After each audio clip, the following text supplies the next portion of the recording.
Hey everybody, welcome to the Miniac, and tonight we are having another Q&A Wednesday, and I decided to bring in a friend of mine here. This is Ryan Gilroy, otherwise known as Initial DIY Mods on YouTube. He also has an Instagram of the same name, and the reason I sort of came across him because of a car he had. He had an all-wheel drive.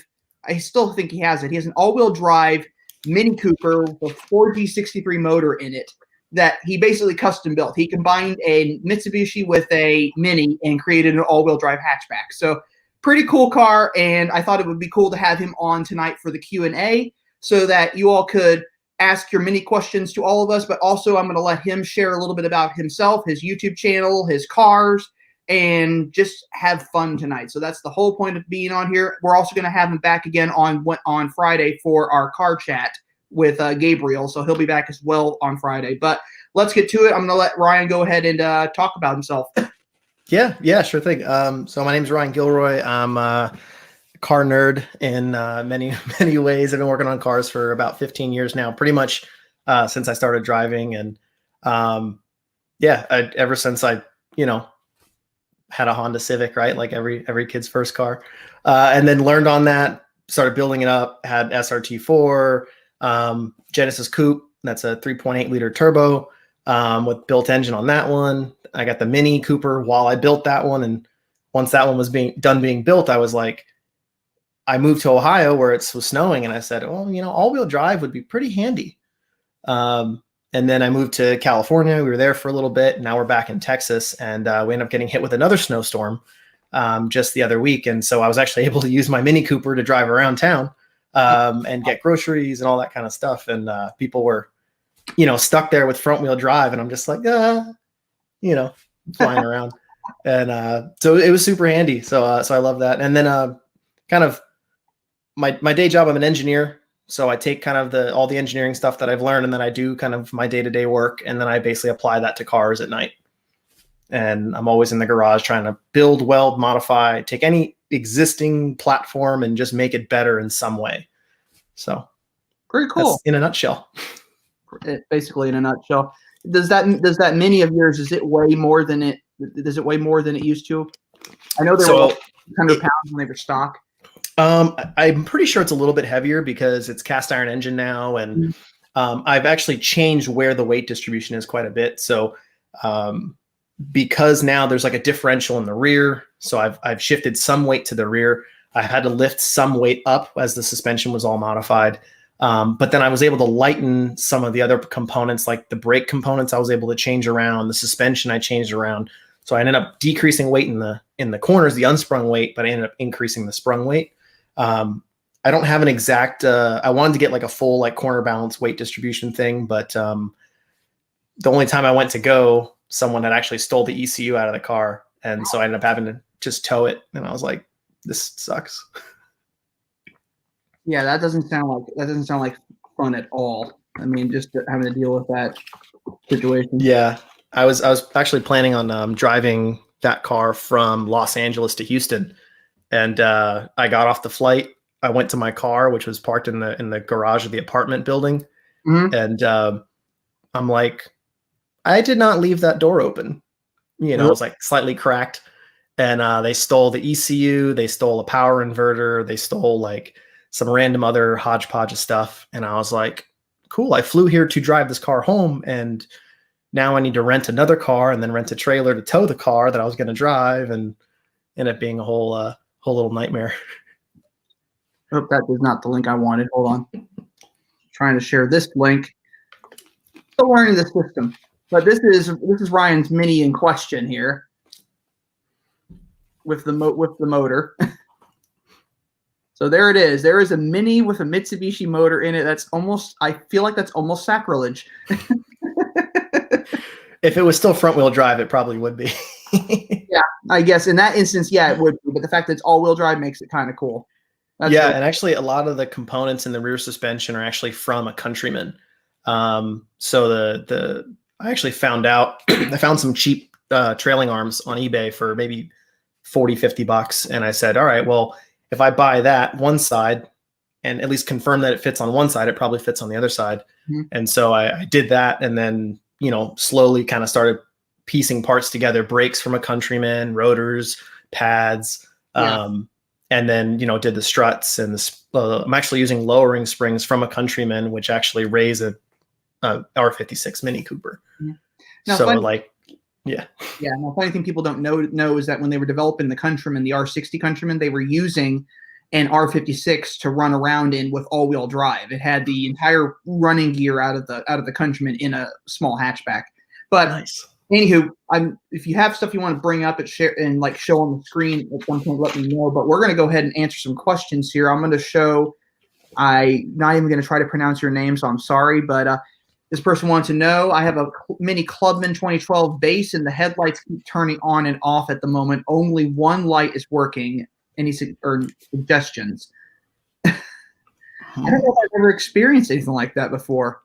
No, that's a bit odd. Does it have like an auto headlight on, or is it like the manual switch just keeps cutting in and out? 2012. So in the 2012s, it was on the stock on the steering column, because in my F56, it's a knob down on the dash, and I know that it's a knob down the dash because every time I get in my car, sometimes I hit my knee against it, and then my car alerts me that my parking lights are on. I'm like, well, I didn't leave them on, so what happened? I just bump it and it turns it on. But this sounds more like if this person has a Mini Clubman base, it's probably, I'm going to say, halogen headlights, maybe not xenons in this case. So they keep turning on and off at the moment. Only one light is working. Could be bulb out, could be a wiring issue. I mean, could be that some mice have gotten into your engine bay and chewed through the wires. Could be a short, could be a fuse. There's a lot of things it could be. And in my opinion, I'd say not necessarily take it to a mechanic, take it to a mini technician, a mini dealership, and have them look at that. Because sometimes this is kind of stuff that you're dealing with electrical potentially, and that's something that not every shop knows how to deal with, especially when it comes to a Mini Cooper. You really want to have someone who is well versed in those cars go through the systems and figure out exactly what is going on, because it could be as simple as a fuse, or it could be as expensive as a new harness or a new headlight housing. And the reason why I say to take it to the dealership is because I had an experience with my R53 where I had it towed. The car went into limp mode. So I got it towed to a local shop near my parents' house. Now, I didn't think anything of it until they showed up with the tow truck, and it was a yellow spray-painted Chevy Blazer, full-size Blazer with a flatbed trailer attached to the back. That was my first warning sign. The second one was when they replaced the alternator, and they replaced the entire battery cable from the trunk to the engine bay, turned my rally light wiring into spaghetti, and then finally figured out that it was the harmonic balancer about $1,800 later. So they ended up doing all this stuff, and then they said, well, if you want, we'll only charge you $500 to put the old alternator back in. I'm like, but you charged me $1,600 to put a new one in the car. I'm like, no, don't touch the car anymore. So then I go over to the Mini dealership, and I know one of the technicians there, and I asked him, so I basically said, so I have an R53. He knew what I had. I said, one day the car went into limp mode. He immediately said harmonic balancer, and it would have been like a $250 repair versus $1,600. I'm not saying every repair is going to be cheap, but I'm saying that if you want people who are going to do it, who know what they're doing, they're going to do it correctly, find either a shop that is well versed in Mini Coopers, or take it to the dealership and have them look at it. But this seems like something you really want to take it to the dealership and have them take a look. I don't know if Ryan would agree with me on that, but we'll see what he has. Yeah, I mean, I'm certainly a DIY person. So, I've got my my multimeter, and I kind of dig around and stuff. And there's a lot of little things you can do to check it, to test out the system. You can certainly check the bulb. If one bulb is working, you can potentially switch the bulbs to see, okay, if the left side wasn't working and the right side was working, if you switch the bulbs, do the bulbs still work? Or is it now like, oh, the right side still works and the left side doesn't work, or whatever. And you can at least start diagnosing in that kind of like a progressive fashion. And you can at least get a ballpark idea of where it's going to be. If it's inconsistent or consistent, like intermittent problems are the most difficult to deal with in kind of any situation, because you could have something like, oh, this only happens when I do these weird conditions, when I turn left and then there's a bump and then I'm also hitting the brakes. it's very hard to kind of get to a mechanic or even a dealer to see that exact situation and go, oh yeah, I know what you're talking about. That's a motor mount that failed, right? So it is difficult to do it. So, if you don't have the electrical knowledge or you don't have the wiring knowledge, especially with Mini Coopers, essentially they're wired as BMWs and they're very complicated. There's a lot of little modules that control a lot of little things. And for better or worse, that's how Minis are set up. A lot of pros, a lot of cons when it comes to repairs. Yeah, what's funny is a lot of the people like freak out about Minis, like, oh, they're so complex, this and this. I've been in the engine bay enough in all my cars that I look at them, I'm like, they aren't as complex as they look. Like when you get into an R53 or R53, everything's there, it's easy to see. You get into an R56, the same thing. F56, you think you might be a little bit of a challenge. I have had the entire front bumper off of my new Mini before to change the air dam out, and let me tell you, it's not as complex as it looks. It actually looks very straightforward. Everything looks like it's where it should be. So you're looking at it like, oh, it's not as difficult as I thought it was going to be to do this. So I've replaced my wheel arches on that car. I've replaced the entire side skirt that got damaged. So I based the cars. The thing about the Minis is that they are intentionally or unintentionally overbuilt. BMW has overbuilt these cars, and in some way that's actually a good thing. It means they're incredibly well put together. But that also means it's incredibly difficult sometimes to get to some of these parts just to figure out how to remove something, just to change one little thing. So it can be very complicated. But the person just mentioned that they think it's the wiring. The light bulb was recently replaced. So in that instance, if it is the wiring, that sounds like something you definitely want to get looked at and just see if it's really anything seriously wrong with it. Yeah, in some cases it could be a pinch. Sometimes you end up with like a rock or a stone. If you don't have the under trays, the wheel will, mid-turn will shoot that rock up and it'll just pinch the wire. And, every time under certain conditions, it'll short to the frame. You might be blowing fuses. Sometimes you don't. Sometimes you do. When it rains, it doesn't work. But when it doesn't rain, you get all those kinds of. And if you are blowing fuses, there's the fuse box in the engine bay. Check in there. And then there's the fuse box. I think it's in the R56. I think it's in the passenger footwell. Mm-hmm. Yeah. Well, right in front of the door. So yeah, by your foot, like your kick panel on the side there. So there's places you can go check in there, pull the fuse for the headlights or high beams, low beams, whatever the fuses are in there. And if it's damaged, then there's your problem. You have a blown fuse. Now I'd be concerned, why did the fuse blow? But it could be as simple as something just happened random and it just poof, done. Yeah, overcharge the system. Yeah. Or it could actually be wiring. It could be a number of things. But if it's wiring, it's probably going to be an easy fix for the dealership to repair. If it's something you think you could tackle yourself, go ahead and give that a try. There's probably I'm pretty sure there's YouTube videos out there on how to repair the wiring on a Mini Cooper headlight.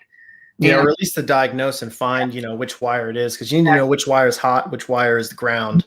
And they're not like grounds on a Mini are brown as opposed to like black, like on other cars. Mm-hmm. But the actual power charge wire is going to be like a rainbow of colors, blue and white and all these other items. So, if you don't have a multimeter to check, when's that wire active, when's it not active, like with the headlight switch, it can be tough to try and chase down where the issue is. Yeah. Wiring is some of the most frustrating work because you're just hunting for problems that you can't necessarily see at the surface level. Agreed. And I'd also say be very, very careful when it comes to anything electrical. If you had xenon headlights in your car, definitely let the dealership do it, because those ballasts that are attached to those headlights, when you I was told that if you ever swap out those headlights, when you unplug the headlight, you have to wait like 10 minutes to 30 minutes for the ballast to discharge before you remove the headlight, because those ballasts could potentially kill you. They have that much electricity going through them, they could possibly kill you. So yeah, I mean, that's the way that HID lights work. I mean, it's high intensity discharge. It's essentially the light that you're getting is an electric spark, right?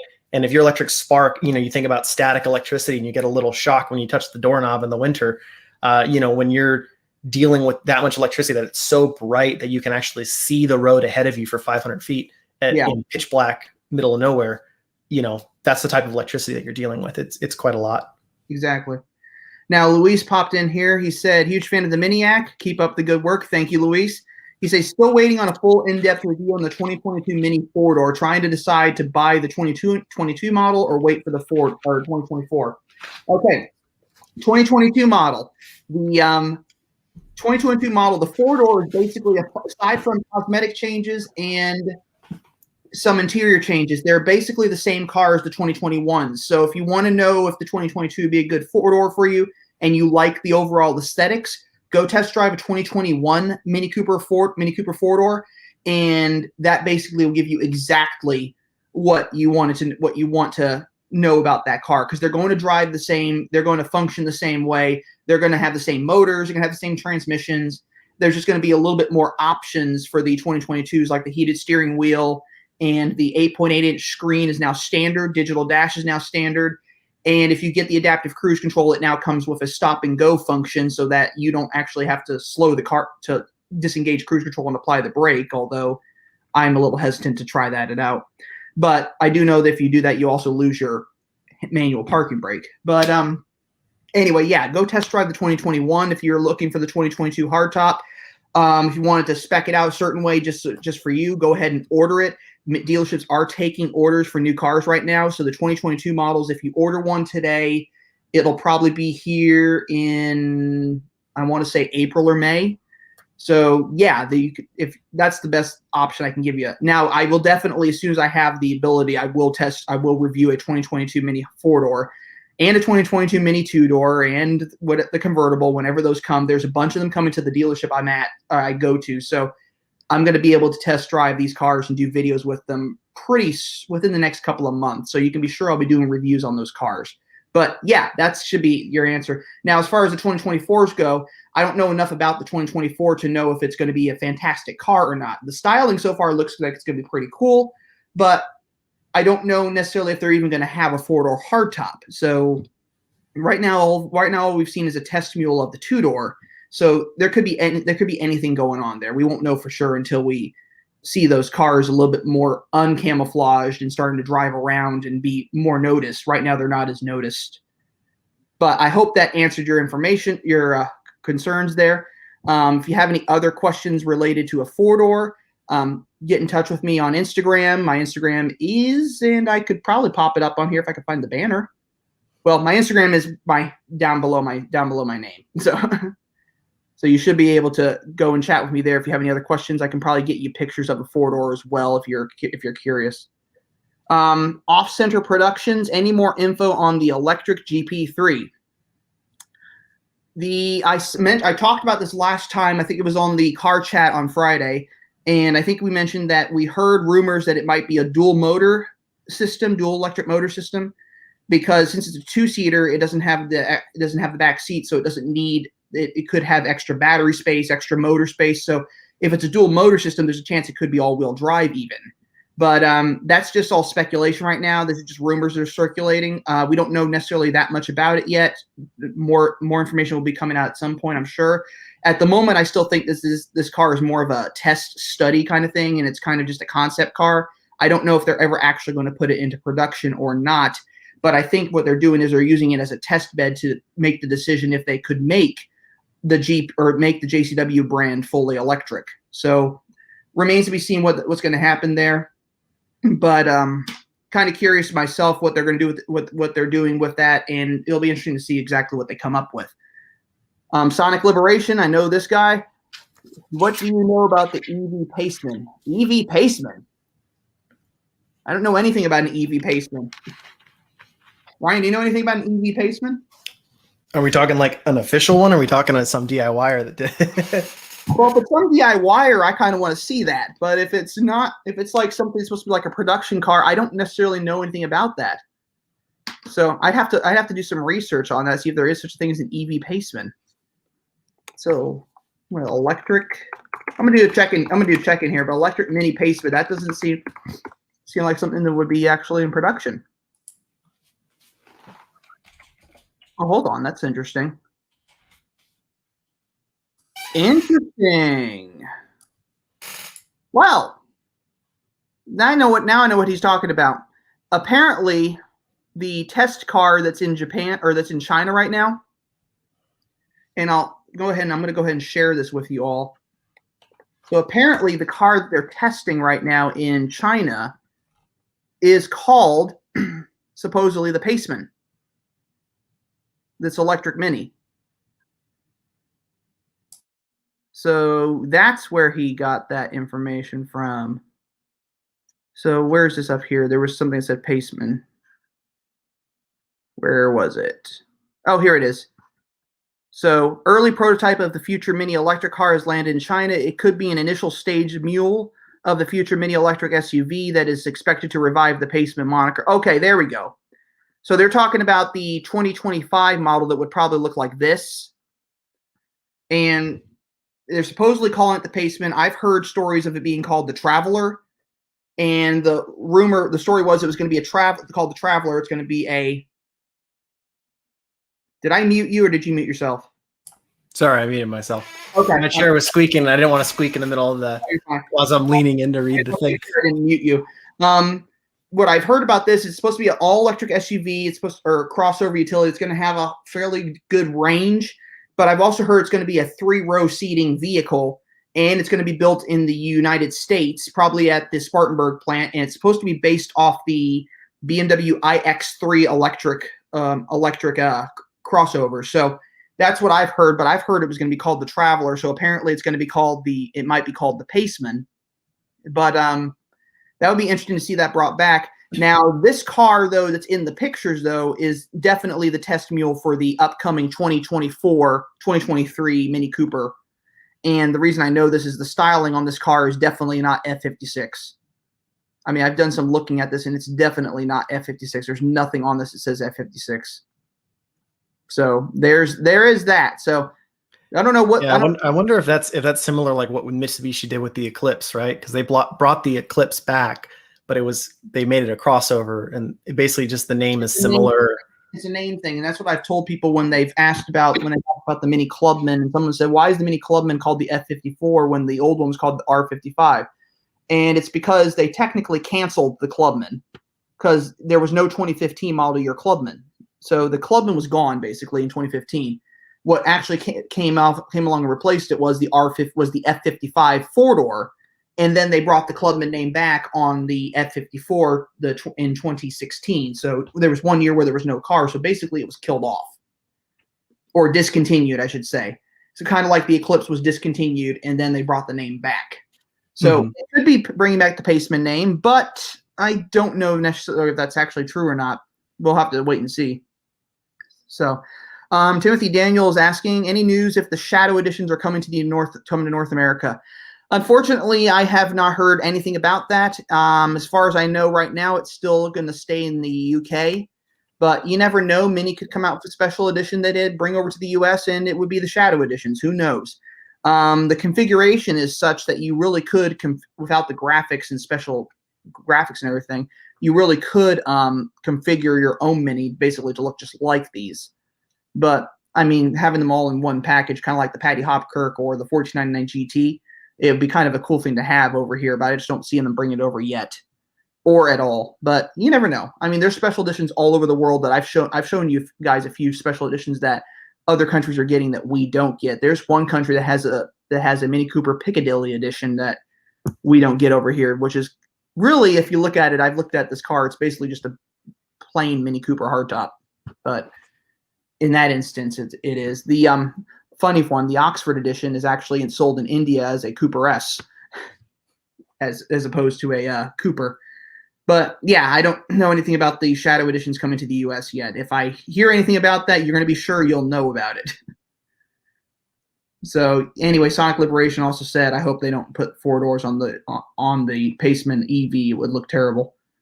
So yeah, I agree with you. It would look silly or look terrible, but the 2-door Paceman didn't exactly do that well. It wasn't exactly the most popular. It was as close to an all-wheel drive 2-door coupe, 2-door hardtop, or 2-door hatchback as you could get, aside from doing what Ryan did and building one.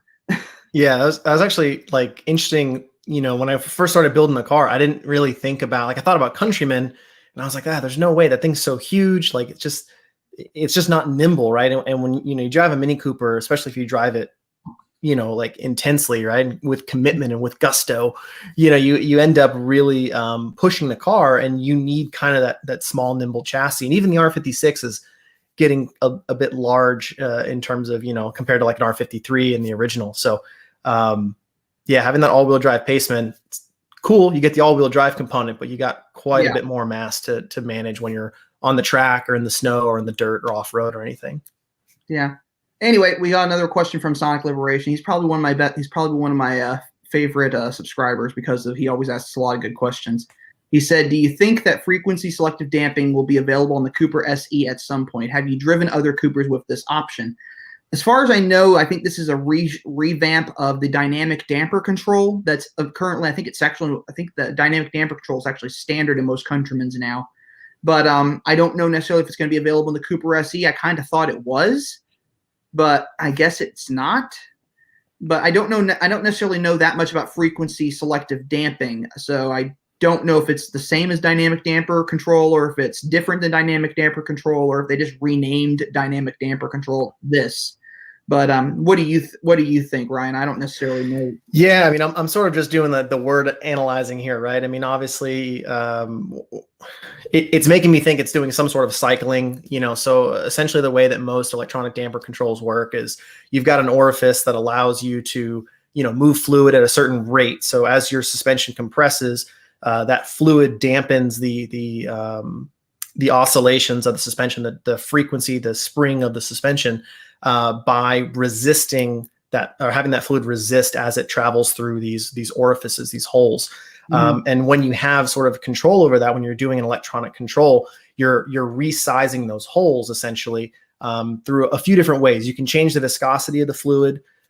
You can change the hole size, or you can use I think Cadillac does the magnetic fluid. So they put a polarity in, and they're able to adjust the hole size by changing the magnetic field that is on the fluid, and the fluid itself has magnetic particles in it. So as it charges up, those particles in the fluid build around the hole and make the hole smaller. So you end up with a tight suspension, and then it'll open up and you get the loose on the rebound. And so, again, I'm just sort of dissecting the words in there to interpret what it probably means without really knowing the Mini specific terminology.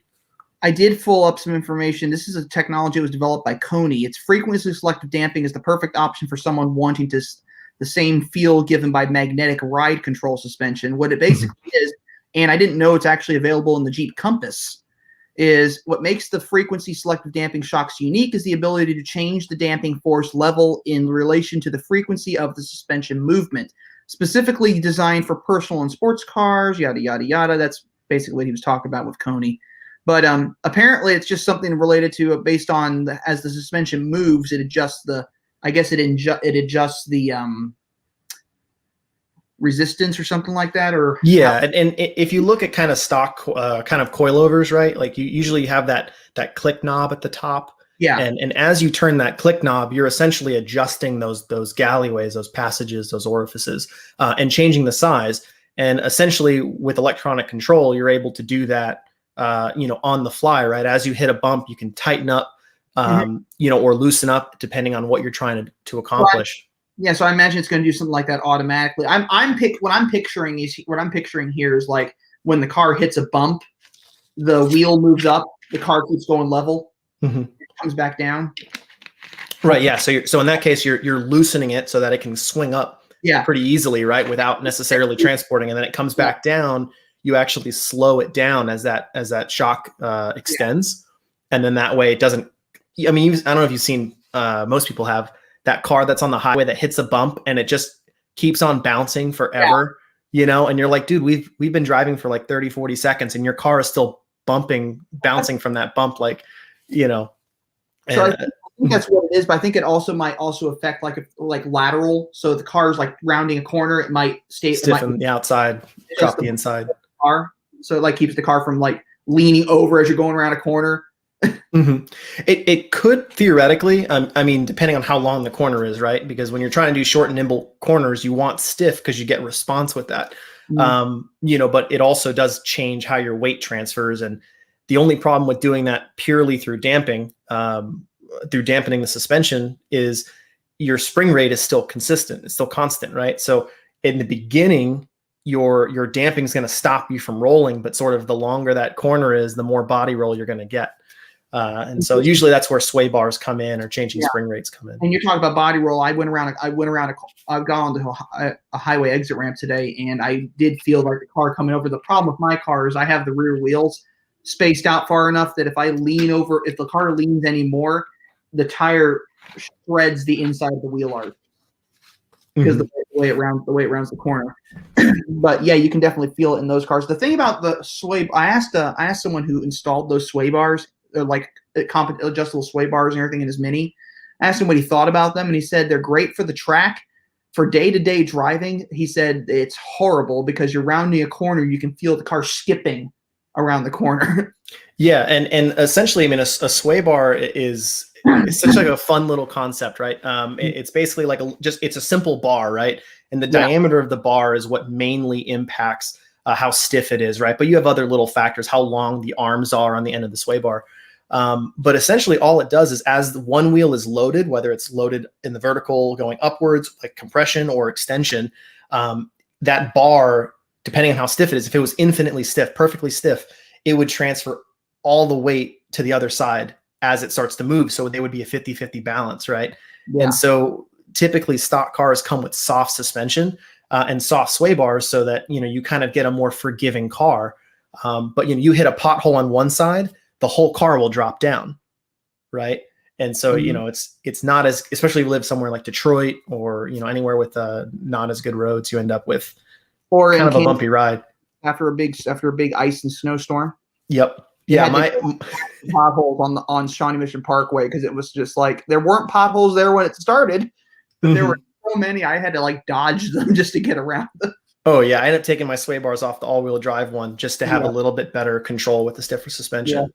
But Sonic Liberation did say that the FSD is available on the 2022 Coopers, except the SC. So yeah, I don't know exactly why it's not available on the SC, but I think it might have something to do with the electric motors, electric batteries, something like that, maybe. But yeah, you could potentially have interference depending on the voltage that they're running. And given that it's frequency selective, I imagine there's something radio related in there. I'm pretty sure. Well, yeah. Anytime that you have a current change or a voltage change, you're affecting the magnetic field, right? So anytime you have electricity movement, you actually get a counteracting magnetic field. So, yeah, and given that these parts are mounted very close to an electric motor, you probably are risk. It probably is a good reason why they don't have it in the car.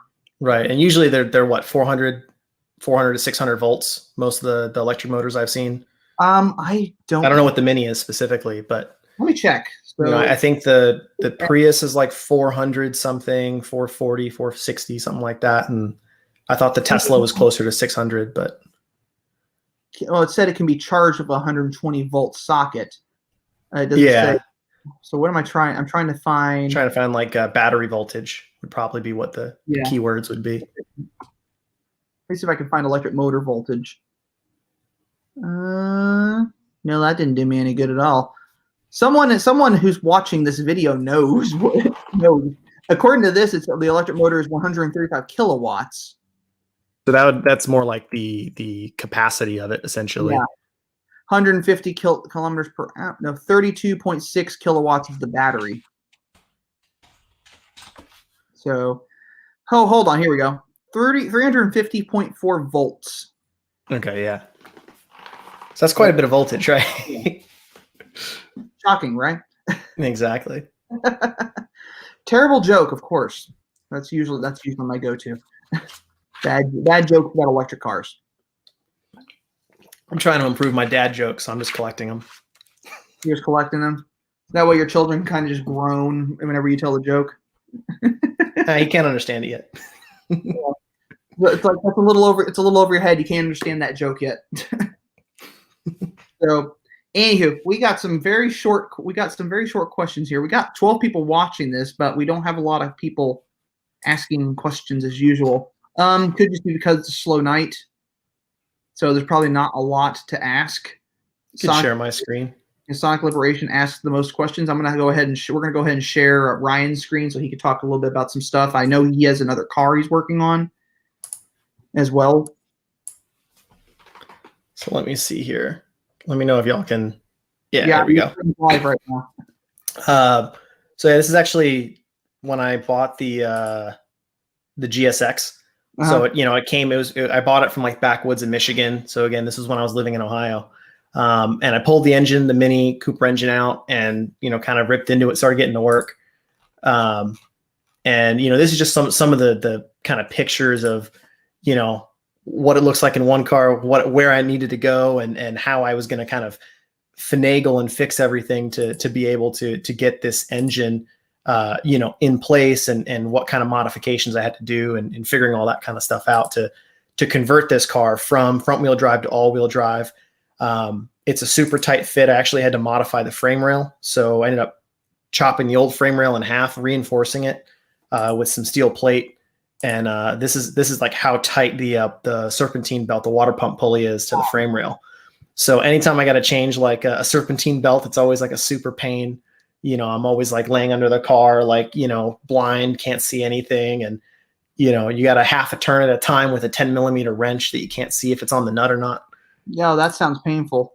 Yeah, exactly. And so there's all like the little, like I had to cut motor mounts in half and modify them, and relocate bolts, and, tie into the power steering components, everything else as well. So this was a true feat of engineering work here. Yeah, I mean, it was a fun problem. Like I always like and enjoy, kind of creative problem solving. Having to like modify the subframe, reinforcing the subframe with welds to close everything together, and how, like, figuring out how I was going to take the axles and suspension components from one car, and then how do I make them fit into a car that was clearly never designed to have this type of suspension, and there's many ways to do this. Like if someone else, even myself, if I did the exact same car and swap again, there are certain things that I would do differently. So like in some cases, the way that the upper and lower, the way that the struts connect to the knuckle on the Mitsubishi, I had to actually fabricate and modify an adapter so that I could use the mini suspension in the front, but still be able to bolt it to the hub.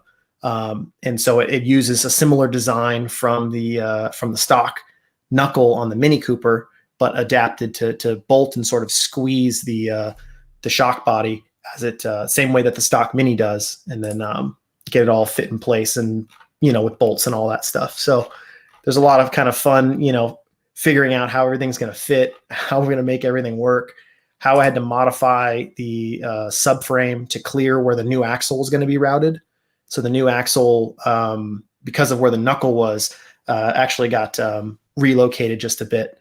And so it was sort of hitting on the suspensions, and chopping it, flipping it around, putting in plate steel to reinforce it, and extending that whole assembly out.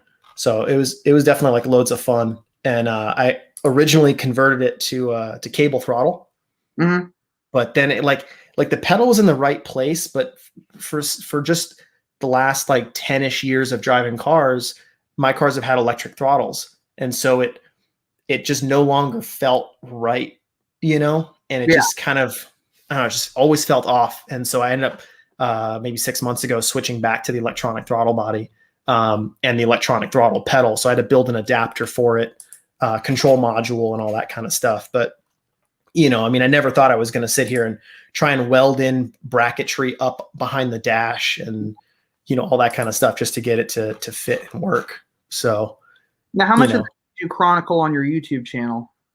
I do quite a bit. So I have somewhere in the ballpark of 25, maybe 30, videos that are usually between 10 minutes and 25, 26 minutes. And there's a lot of custom fabrication. I had to modify slave cylinders.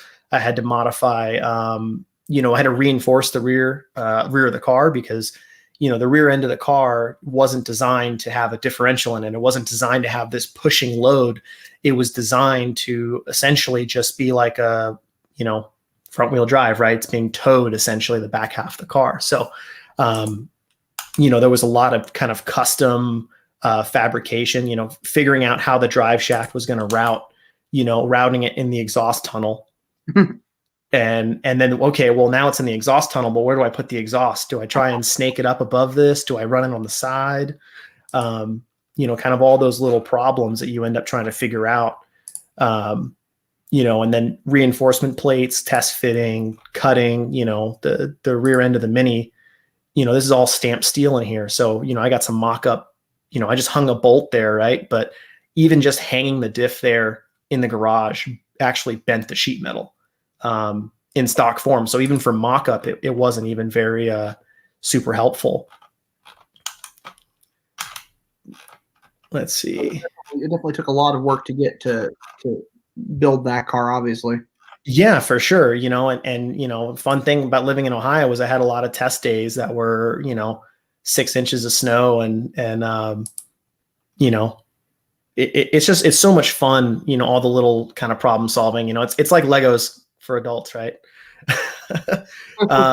Test wiring the ECU. So this ECU is it's a cheap kind of DIY kit. It's like $150, ballpark.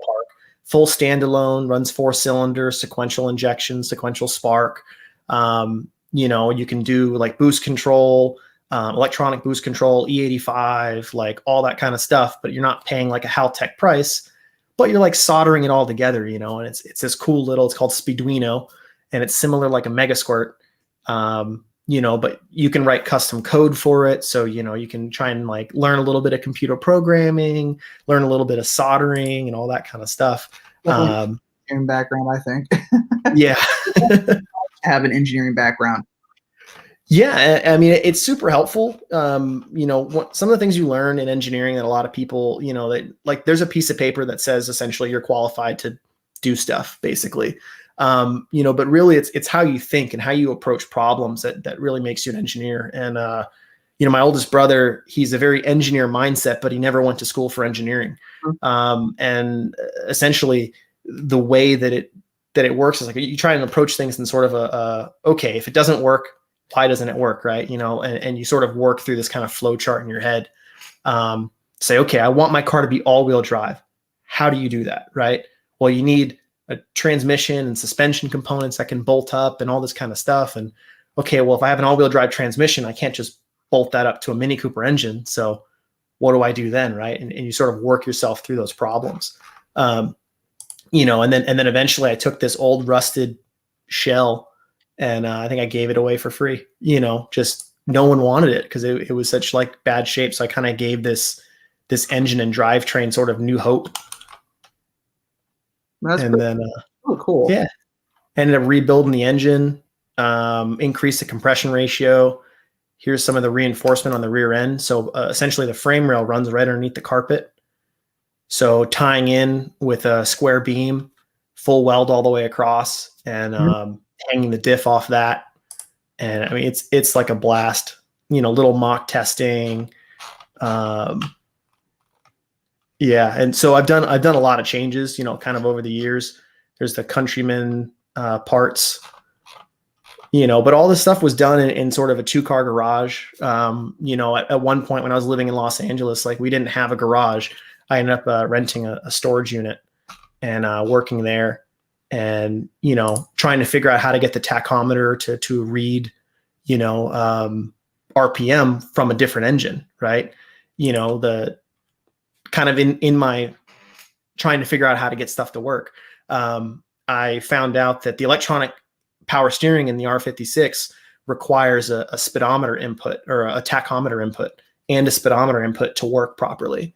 And so there's all those little kind of tiny things you got to figure out when you're doing something fun like this. And honestly, I'd love to do it again. It'd be a lot of fun. Now I heard I'm going to get into another story in a second here, but Conflagration dudes, my engine light keeps going on every time I either don't tighten the gas cap enough or crank it on too much on my 2020. Yeah, the gas caps on the Minis can be a little bit sensitive. If you tighten it down too tight, you risk pinching the gasket, which could also cause the gases to escape, and then the car thinks that the gas cap's not on, so then it throws a check engine light. If you don't put the gas cap on at all, it'll throw a check engine light as well. So it's kind of just the way it is. I think the only way to decrease the sensitivity would be to find a way to shut off the warning completely. but I think it's done intentionally for a reason to protect you in the car. Yeah, and not only that, I mean, it's also like part of it's environmental, right? Because you have an evap system that actually depressurizes the gas tank, but yeah, as your gas sits in there, it pressurizes, it vaporizes, and then if you have a hole essentially at your gas cap or your gas cap's not on, it's just venting. So your fuel is like losing fuel; it's evaporating out of your gas tank. And that's I just remembered this. My 2011 Mini Clubman that I had. I remember I was sitting at a Sonic once with a friend, and the car was off, and I kept thinking, why am I hearing a knocking noise coming from the gas tank? And it's because it was pressurized. I didn't realize the tanks were pressurized. So, or at least I thought they were pressurized. It was kind of funny. What I did find out later is that the F56 or the F60 Countryman hybrid, I think its gas tank is actually pressurized, like full on pressurized. But I think the other ones were designed in a way that they were kind of pressurized, but not ultra pressurized. Yeah, usually like a lot of the ways that the OEM manufacturers do it is the gas naturally pressurizes. Like if you leave it at 0 PSI, gauge, right, your standard kind of sea level, what ends up happening is it just evaporates as is, right? Water is kind of a similar thing, but it's a little bit slower. And so if you end up pressurizing it, you can actually get that, like kind of like with boiling water, right? Like a pressure cooker, sort of the same thing. You can have that temperature and pressure increase and it won't evaporate if you keep it not only contained, but you keep it pressurized. Also helps with fuel pressure, right? But gasoline naturally does that. However, usually you try and vent it so that you don't have like an overpressure and end up leaking fuel, which obviously is really flammable. Yeah. But well, that's why the flammability and pressurization. It's also why the gas tanks are usually plastic. Yeah, they don't do the Ford Pinto thing anymore. No, the Ford Pinto thing. I saw this once. It was hysterical. It was a Ford Pinto. It had flames painted on it, but the flames were painted from the back going forward. It was the funniest thing I'd ever seen. That's pretty much perfect. Yeah. It's pretty much what? That's pretty much perfect. That's like things for death traps. Yeah. Earl B31 says greetings from the United Kingdom. And he comments on a lot of my videos, so I try to give him a shout out whenever he pops up on something, especially a live stream. But yeah, I want to see if I could find the picture of that Pinto because it was just hysterical when I saw it. It was just really, yeah. Here it is. Okay, I found it. It's hysterical. I can get it to pop up here. All right, and go here. All right, there we go. So this was hysterical when I saw this. So there it is. Ford Pinto with flames coming from the back. Jeez. Yeah, it's hysterical. It's hysterical because everyone does cars with flames coming from the front, but someone has sense of humor with this car. I noticed that flammable sign on the trunk lid too. Oh, I didn't even see that. That's hysterical. They're probably at every stoplight just looking in the rearview mirror. Oh, please tell me you're stopping.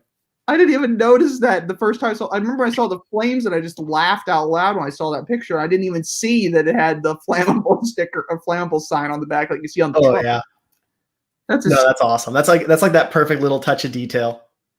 It's all well. That's the thing. It's all about the details. You got to have just the right details to make it look funny. Yeah, I was actually on the way home from work today, and I saw a Tesla. And the license plate was "Need gas," and I was like, "Touche." Another one. This was funny. Keep off my rear. I'm explosive. Back in the day when cars just went boom. Jeez. I mean, basically, if the Ford Pinto wasn't exploding, it wasn't a Ford Pinto, I guess. Yeah, pretty much. That's funny. That is really funny. Yeah, I don't even remember how many of those things actually like burned to the ground, but that was a insane design flaw, like just you could tell it was one of those kind of slapped together ideas that nobody really thought all the way through. Like, oh yeah, steel bolts in front of a steel gas tank. Yeah. And then, when you rear end, the bolts not only puncture the tank, but create a spark. It's like, so I've heard, so if I go to the car dealership and you tell the salesperson, I heard these cars explode if they get rear-ended, and the salesperson says, well, just don't get rear-ended. Honestly, it sounds like it's a you problem, right? Yeah.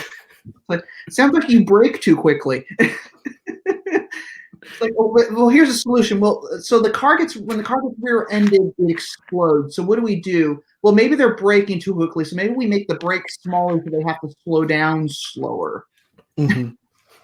That's solving problems with your head right there. Yeah. Although then they rear-end the car in front of them. Now, what if the car in front of them is a Ford Pinto? I mean, you can't save everybody. No. It would just be a chain reaction, basically. Mm-hmm. Imagine if all those cars had gas in them, and they were all on the train going to the car dealerships, and the train had to slam on its brakes. Well, good luck. Those things take forever to slow down. It's like the train hit its brakes, and all the cars just went right into each other. Oh yeah. No, I've worked with a couple of people. So I'm an engineer, but I work in oil and gas. But there's a lot of crossover with other industries. And one of the guys I was working with when I was working in a pipeline, the operator used to drive trains. Like he was the actual engineer, the driver of the train. And he would like you see the YouTube clips, right, where you got a car that's like parked, but their bumper is like hanging off onto the tracks, and you're like, oh no, you pull up. And he was like, yeah, like you can hit the brakes, but you're going to be a quarter mile to a mile down the road, down the tracks before you even come to a stop. Like you won't even notice it. Those things it's insane. And now if a Ford Pinto was hanging off the track, then you're that would just be a death trap, basically. Yeah. Sonic Liberation again. Did Mini finally go with a stubby antenna stock on the 2021 Coopers? I don't think so. I think the stubby antenna has always been an accessory. So the fact that you see them on some of the concept car, or not some of the concept, some of the pre-production cars, or just some of the cars in general, it's a popular accessory. So I think that's why you're seeing it on a lot of cars. I think it's probably it could be port installed as well. Excuse me, but I don't think it's stock anymore or at all. What's funny is I'm surprised they haven't gone to the shark fin antenna like they did on the Countryman, and I think Clubman has it too, shark fin. So I'm surprised they didn't do that on the hardtops as well. But I think this hardtops, they still put those really long antennas because apparently it looks more like a remote control toy car. Yeah. It makes it fun. It makes it fun, but then all of us just take the antenna off and put the shorty on. So. That's true. I have been lazy. I've had a couple of Mini Coopers. I've just cut the antenna and put like a little what is it? One of those like vacuum caps. Oh, that's funny. And what's fun with the antenna is I believe that antenna is for AM radio, which most of us don't listen to. Because I heard that the actual like my Mini Clubman, my first Mini Club, or both my Mini Clubmans I had, the FM radio antenna was actually embedded in the glass on one of the side windows. That's the more modern thing to do. Yeah.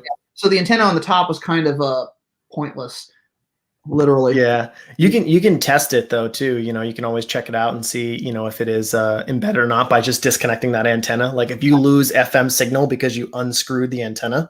Well, what I've noticed is I photograph dealership inventory for a living. So I've actually had to remove the antennas on some Jeep Wranglers to get them through the car wash because they don't want to risk like ripping the antenna off. And technicians tend to cross-thread those things, which is a real pain. But take the antenna off, and I've noticed that the FM radio stays fine, working perfectly. AM, nothing. At least until you get into the car wash, and then everything cuts out because apparently there's no signal getting into that car wash when the car is on, or when the radio's on. But that antenna basically it serves that function. I guess they just keep building the cars with those antennas if they still have them. But you'll notice a lot of new cars these days either have the little pointy antenna that sticks off the back of the car, or it's a fin, like a shark fin, or I've seen some cars where there's not even really anything at all back there. Mm-hmm. So there's really nothing to identify that there's an antenna on the car anymore at all. Yeah. I mean, I think AM radio at this point is pretty much just like a requirement in terms of like emergency apocalyptic type situations. But like if you live anywhere near a city, I've never seen anyone like near a city be like, yeah, I like listening to AM radio. It's always that perfect level of static, Yeah. Yeah, it's just not fun. Yeah. I mean, I've seen that. I've seen that stuff too. It's just. Yeah, I mean, I just Bluetooth and use my phone, use Spotify or Pandora or whatever, to You're stream music. like me, and you have your iPhone charger cable, and you just plug it into the USB port in your car. I mean, remember And Androids. there was a time when we all drove cars that didn't have you didn't have to install these in them, or you didn't even need, or there was no Bluetooth. I drove a car that had no Bluetooth in it. Yeah, my Mini Cooper used to not have Bluetooth. Well, my first car didn't have Bluetooth. It was 93 Hyundai Sonata. Nice. That thing was barely a car. It's right up there like Geo Metro. It was bigger than a Geo Metro, but it was more like the car used to be something special, and now it was kind of eh. I bought it for $400. That's actually a pretty good deal for a car that can like get you to school, get you to work, get you to whatever. That was Yeah, no, I overheard some coworkers today. They were talking about buying their teenage kids a new car, right? And they were like, man, like it was kind of that typical like not really car people kind of conversation. It was just sort of that like, they're just sort of saying things that people say, that kind of stuff. And they're like, yeah, people say Hondas really hold their value. And then they're like, yeah, so instead of buying them a 10-year-old Honda, I'm going to buy them a brand new Honda because they're the same price. And I was like, I don't know where you're shopping, but a 10-year-old car is way cheaper. Mm-hmm. Sonic Liberation said, I would rather listen to white noise than AM radio. So true. Just roll the windows down. Yeah. Or if you have a turbo Mini, just step on the throttle, get off the throttle, just listen to the blow-off valve. I roll the windows down. I have a Cooper S with a JCW exhaust on it. It has the tuning kit, but instead of the Pro exhaust, it has a JCW exhaust. But I like yesterday was really warm out, so I just turned off the radio and rolled the windows down. That was my soundtrack for my drive, was just the exhaust popping and crackling, and then the wastegate, or then whatever the wastegate up there is fluttering in the engine bay. That was always a nice sound. Mm-hmm. Oh yeah, that was one of the reasons I ended up putting a tile blow off valve on the 4G63 motor for the swap, because it had this kind of old knockoff kind of Gretty style where it was just sort of like it was kind of like really lackluster. And then I'm getting this new blow off valve, and all of a sudden it's like every single time I shift, and it just makes me feel like a 2-year-old. I'm just like, That was probably some of the coolest things are like the sounds you get from the car, going from a 1.6 to a 2 liter, going from a tiny turbo to a big turbo and all the noises. Yeah. Now you mentioned you have a project car you're working on that's not a Mini, but yeah. So this is actually I used to have my wife had a Mazda Miata a couple years back, and that was kind of the car that she learned to drive on. And, I ended up falling in love with the Mazda Miata. So I ended up falling in love with the Mini for the same reason. My wife wanted a Mini, and we got a stick shift Mini. And then she was like, stick shift it's too much to think about. I just want to drive. I don't want to have to worry about shifting and clutching or whatever. And I was like, fine, we'll get you an automatic. And so then I took her Mini Cooper and converted it to all-wheel drive. And then, we got this Mazda Miata. And then, I ended up driving that thing, and I was like, well, this is a lot of fun too. So what am I going to, now I'm like, it's too slow though. It needs more power. And so fast forward to, the pandemic and, saying, okay, well, I need something to keep busy, right? I need something to do. If I'm going to be antisocial, I might as well be having fun.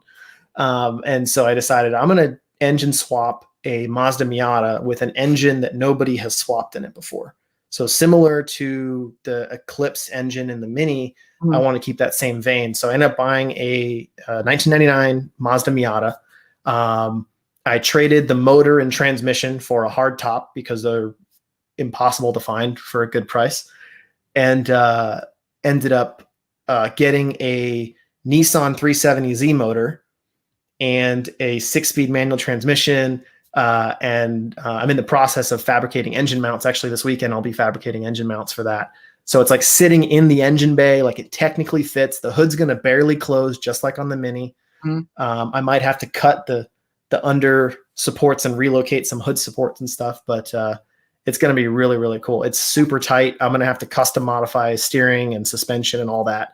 make it fit. But that's insane. So basically, you're just building Franken cars. Yeah, exactly. Yeah, I mean, it's sort of like, because I could just buy a car. My dad always gets on me. Why are you always messing with cars? And like, why are you always breaking your cars? And I'm like, I mean, they break because I'm beating them, right? Mm-hmm. But like, that's what I want. I want a car that I can work on and improve and make better all the time. And what makes a Mazda better than putting in 350 horsepower V6 with a 7,800 RPM redline in a car that weighs like maybe 2,000 pounds? 2,200 pound car, right? Not to mention it's got small wheels, so the differential like ratio, your final drive ratio is like even more. So that 350 horsepower ratio wise is about almost 400 horsepower. It's like you don't even need a V8 in the car. Like putting in a V6 like that, and most of it is, aside from the fabrication part, like the wiring. I got the whole wiring harness from a 370Z. I got the whole ECU, the push button start, all of it, the dash wiring harness, fuse boxes. So for the most part, aside from fabricating mounts, the electronics will be more plug and play, which makes it a lot easier and faster to actually do, as opposed to like with the Mini where I had to do custom wiring harness, a standalone ECU, all that kind of stuff. Nice. Yeah, the first one we had was a 2001. And then we got the 99, and the 99 was like nicer than the 2001 because it had door locks and it had cruise control and AC and all that stuff. Yeah, I find that a lot of people that have Minis have had Mazda Miatas before, or have Mazda Miatas in some instances. So it's kind of funny to see. It's kind of funny to see that. Yeah, I think it's kind of incredible to try to do something just ridiculously over the top like that. It's like we have this tiny little car. What can we put in it? Oh, yeah, exactly. Engine. And it's like, well, I could put an LS in it, right? Like that's what everybody does, right? There's a couple of people that have done some Ford motors. Some people have done some old school carb stuff and rotaries and that kind of thing. But it's like the ability to do that. I remember Ford actually for a period of time had a kit that you could buy for the SVT Focus where you could convert it to rear wheel drive and put like a 5.0 engine in it. Yeah, and it's like I think they made a kit, and I was like, wow, Ford is actually doing something really cool here. They made a kit that you can do this with. Exactly, yeah, and it's like that kind of stuff. It's sort of like building your own car. You get all the control of, okay, well, what do I want? Do I want more torque? Do I want more RPM? What kind of gearing, 6-speed, or do I want a 4-speed, or what do I want?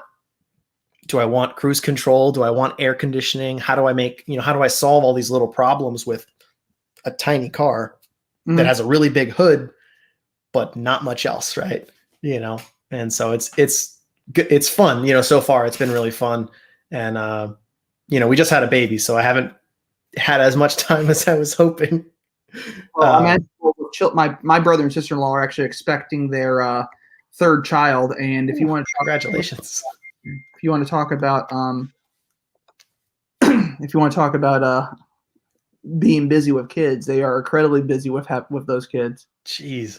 But yeah, that's brutal. I mean, we can't even take them to like a babysitter because like when we had the baby in August, and it was like, we're like smack in the middle of COVID, and like they almost didn't let me in the delivery room and like all this kind of stuff. And we're just like, man, like, we don't know, like we couldn't go to any of those classes that you're supposed to go to. We couldn't go, we're like, okay, we need a babysitter. And we're like, how do we get a babysitter? We're like, well, we didn't have one before. So we have no like roots or connections to get one. So we're just like, I guess we'll just watch the kid all the time. Now we're talking about engine swaps. So this is one I've been following. I've been waiting to see what they're doing with this. This is an R56 Mini Cooper. So you were talking about a 4G63 swap. They did a V8 out of a BMW M5. Jeez. That's nuts. Like what crazy engine could we put in a Mini? How about an M5 motor? That thing is beefy too. Like that's like one of the hard things, like with the V8 doing the rear wheel drive, is that engine bay is so short in the Mini Cooper, and like your steering is so far forward and so up front. Yeah. And with an engine that big, everything is going to have to be fabricated in there. You can even see the strut towers. They refabricated them. Yeah, they narrowed them down. Looks like they modified the frame rail a little bit. They've got the A pillars, B pillars, C pillars, roll cage. So this is incredible. This is incredible. So they actually, I did read they did move. I think they moved the cowl back in order to fit it. So I don't know, but there's another picture. Oh yeah. So they took off sort of the fake firewall, plastic firewall, which is where your a lot of your wiring, your reservoir, brake master, clutch master, all that stuff sits. Well, your clutch master's on your pedal, but your reservoir is up top. Ah, that is it that done? is nice. They finish it? No, I don't think so, because I don't think their hood would. No, because there's That's no stock. roll cage. Yeah, that's when. Yeah, no roll cage, no seat. It's a So stock seat. here's an update apparently. So this is what it currently looks like apparently. So those are definitely BMW wheels on it. Mm-hmm. The engine's in there. Yeah, it looks like their hood closes too. Oh, Yeah. okay. They had to do a custom intake manifold. I don't know. I think it's running. Certainly looks like it could be. I know does. I wouldn't fabricate an exhaust if the car wasn't running. Well, what they did is they're building it as a race car, so that's why For sure, yeah. stock about this thing at all. Yeah. But, so this looks like it is running. I think.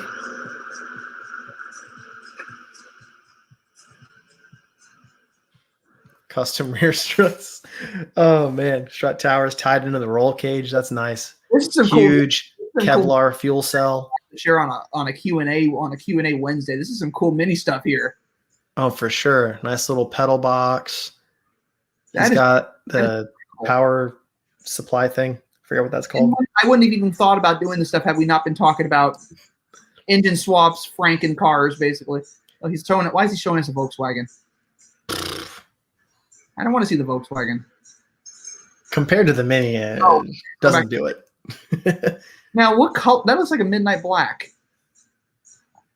It is midnight. I love that he's actually using an S chassis and he didn't use a because you can do this with the base, especially if you're gonna chop it all up and stuff, but it's nice to like. Well, I think the other thing is this is over in the UK, so I imagine that the bonnet will be taller for this car, for this type of car. So I imagine maybe easier to do.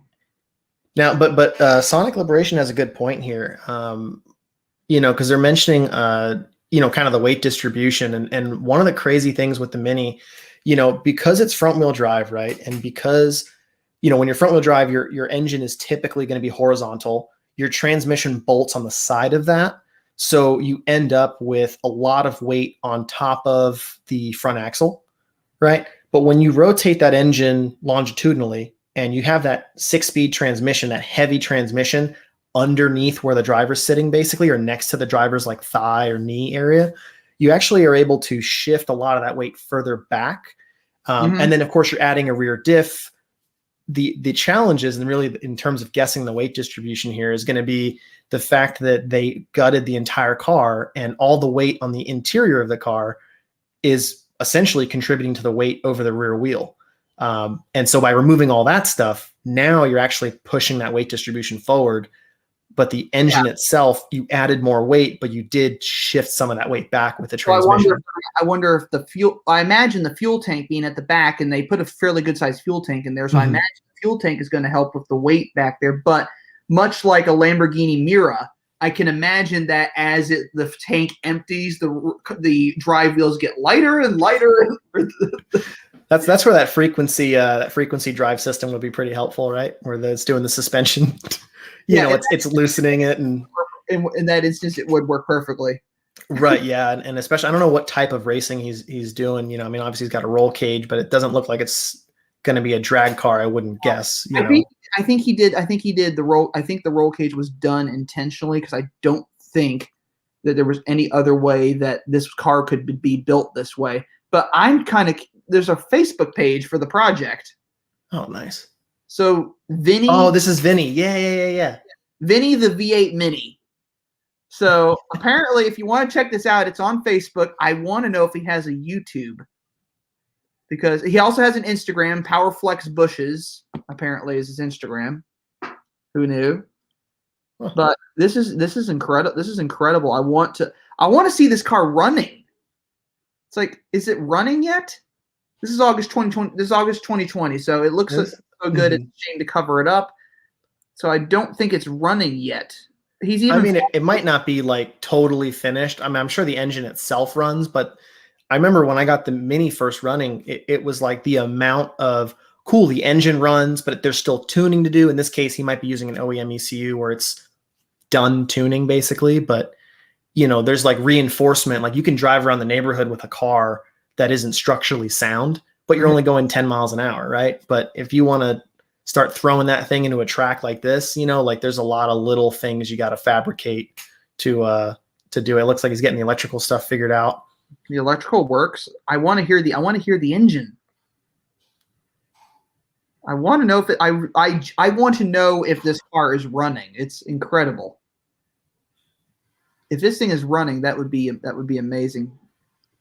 So I'm gonna have to find a way maybe to get this guy on the channel. Getting him onto the channel would be cool for a live stream one day. Oh, definitely. Have him talk about this car, because that is insane. Yeah, I think I've chatted with him a few times in a couple of Facebook groups actually. Mm-hmm. I mean, I want to know more. I want to know what he's doing with this car. This is incredible. This really is incredible. But yeah, so there you go. You can go really extreme with some engine swaps if you want to. I have a friend actually who has an R53, a fairly low mileage one, no less, that has a turbocharged motor in it. So someone took the engine out, rebuilt it, and it's like a 500 horsepower turbocharged motor. And it's just the most incredible car I've seen. Nice. I mean, I wish I could find, I did a video on it, and I think that video I was basically counting how many times I said this is insane or something like that. Like picking it off at the bottom. Mm-hmm. Is that a little sin counter for it? Yeah, basically every time I said something stupid, kind of like when Top Gear would do like the Italian cliche box. Mm-hmm. It's like every time they said an Italian cliche, they had to deposit a coin. So yeah, I mean, it's really cool to see stuff done like this. I love seeing like cars that are like built to do something else. Like it looks like it's like I want a Mini, but I want a V8 engine in it. How can I build this? Oh yeah, there's one guy. He rally raced an R53 in Costa Rica, and his name's Chris, and he rally raced it with the front wheel drive stock kind of engine setup and whatnot, and he actually is in the process of converting it to a Subaru all-wheel drive. I think it's a 2.5 liter naturally aspirated. So it's going to have like rear wheel or rear, he had to move the radiator to the rear. You know, he basically cut out the entire midsection of the car and welded in the Subaru floor pan. Mm-hmm. And, all sorts of like crazy cool modifications like that. I know he's got quite a few posts, I think, on the Mini pages and Facebook, but he doesn't have a YouTube channel, unfortunately. Oh. Yeah, he's got I think he'll post up. If you just keep watching around, you'll see that he'll post up. It's a red R53 on Facebook. Okay, I'll have to take a look at some point. But yeah, that one's pretty cool. I mean, I would love to see. Apparently, EDM Speed Projects is on YouTube. The fellow has 122 subscribers. And he has some other minis that he has in this site. I don't see any videos of the V8 Mini. He has a bunch of other stuff, but not the V8 Mini. Is he not working on it that often then? I wonder if maybe it's like a shop car or something. That's what I'm thinking. It could be a shop car, but. Yeah, because usually like those kind of long-term projects, like, it's going to take a couple of years to get it finished. Yeah, he does have videos of the car actually from he was working on this car 2 years ago. On the V8 swap 2 years ago, or like, yeah. Oh, wow. So sort by oldest. So we're back 10 years, 9 years, 8 years. So keep scrolling up. Okay, so he has videos going, 2 years ago, working on the V8, the V8 Mini. So he does have a few videos where he was working on it, but it doesn't look like he has any videos where he's completed the car. Yeah, maybe he's just been doing on Facebook stuff because it seemed like he had some pretty recent Facebook videos, updates and stuff. So it's kind of cool, really. I think it's an incredibly cool car. I'd love to see it actually finished and running. Oh yeah. If it is running, if it's running, that would be amazing to actually see. Yeah. And then I think there's I hope I don't mess this up. I think it's Robert in the UK is doing an Audi Quattro all-wheel drive swap into an R56. Let's see this Audi Quattro all-wheel drive. I'm pretty sure it's an R56. Let's see if anything pops up with Mini Cooper. No, nothing. Oh, wait a minute. Here's a classic Mini 870 horsepower Mini Quattro monster. That's a little different, but that's still cool. Yeah, it is. It's very cool. It's very cool. Sometimes it's tricky with the keywords. Let's see. Audi all-wheel drive Mini Cooper. Oh, I hate when like Google thinks I'm like trying to buy like a Countryman. Mm-hmm. They're like, clearly you meant Mini Countryman. Did you mean? No, I didn't mean. It's like, once again, you heard me incorrectly.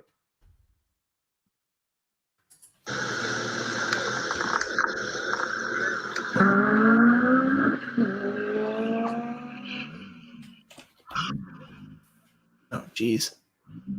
A hill climb car. Mm-hmm. Inline 5 turbo swap? Jeez. Inline 5 turbo, so Audi Quattro engine, basically. My guess is early 2000s.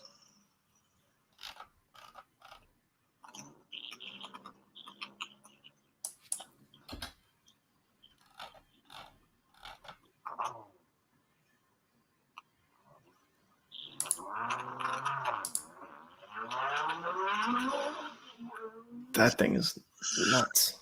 That is insane.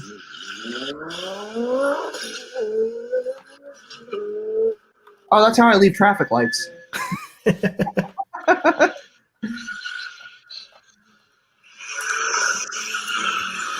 Raise your hand if you want one of those.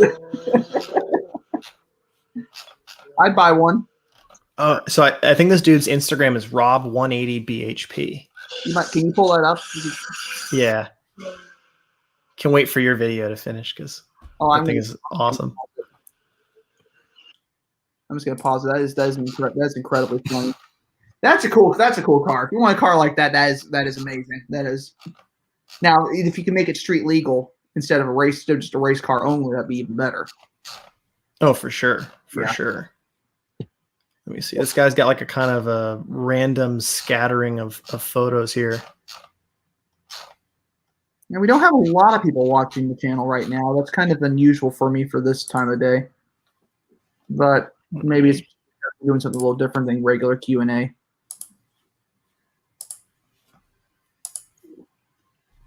We've had people come and go, though.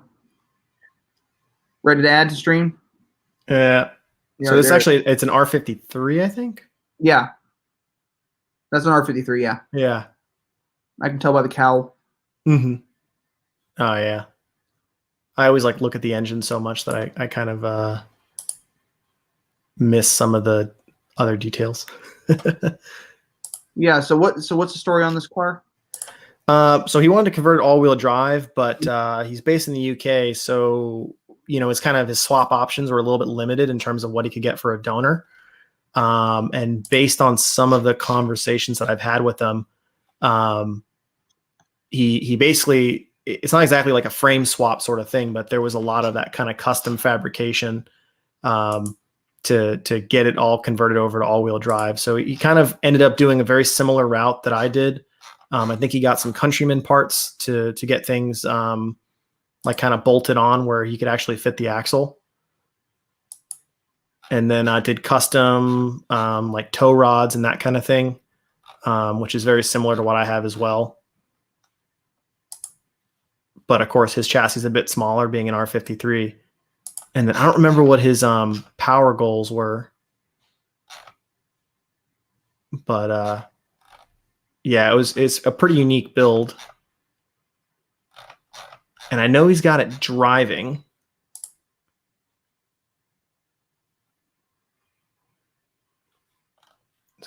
playing? No. Yeah, it's playing. Why is it muted? You can unmute it on YouTube or Instagram. I think it's just the way the live stream works, unfortunately. Well,